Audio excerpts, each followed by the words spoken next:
এই পার্কিনসন ডিজিজটা এটা কি আমাদের মেল ফিমেল একই মাত্রায় হয়, মানে ফিমেল বা মেল একই রেশিওতে হয়, বা কোনো ডিফারেন্স আছে এখানে?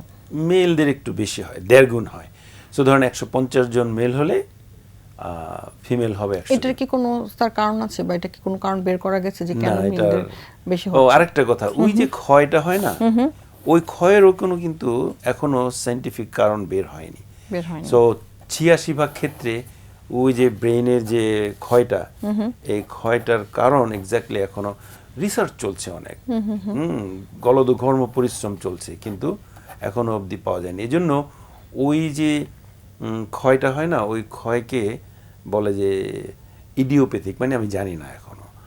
আর আননোন কারণ আর কি, আননোন আননোন নয়, হয়তো আমরা উদ্ঘাটন করতে পারি না এখনো। আরেকটা হচ্ছে যে বাকি 14% হচ্ছে জেনেটিক, জেনেটিক হয়।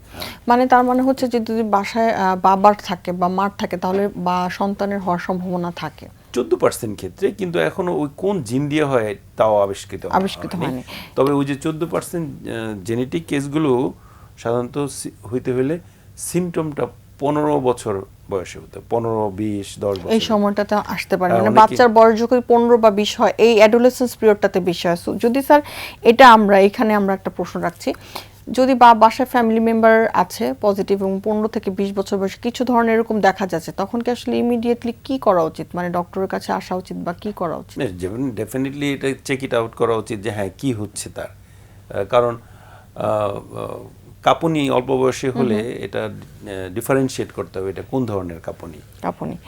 আর আরেকটা ব্যাপার যেটা আমরা বলছিলাম যে এই যে প্রবলেমগুলো বেশিরভাগ সময় আমরা কিন্তু দেখতে পাই যে আসলে বয়স্কদের ক্ষেত্রে আসলে হয়তো বা বেশি আমরা চেষ্টা করি বের করার জন্য যে ওনারই মনে হচ্ছে মানে বয়স্ক ওনারই হবে।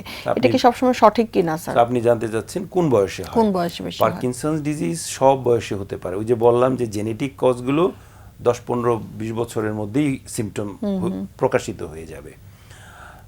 যদি জেনেটিক কেস না হয়, ইডিওপ্যাথিক যেটা আমরা জানি না এখনো কেন হয়, সেই ধরনের ক্ষেত্রে যদি ধরেন 30 বছরের বা 25 বছর কিংবা 40 বছরে হয়, এগুলোকে আমরা বলি আর্লি অনসেট, মানে নির্ধারিত সময়ের আগে হয়ে গেছে। তার মানে নির্ধারিত একটা সময়, মানে মোস্ট কমন একটা সময় আছে, সেই সময়টা হচ্ছে 50 ঊর্ধ্ব।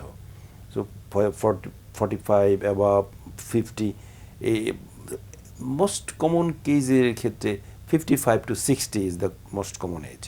সো এর অর্থ এই না যে বয়স্কদেরই হবে, কিন্তু এটা সব বয়সেরই হতে পারে, কিন্তু মানে ওই 50 আপ দের একটু বেশি হয়, বেশি হচ্ছে, এবং মেলদের একটু বেশি হয়, ফিমেলদের একটু কম হয়।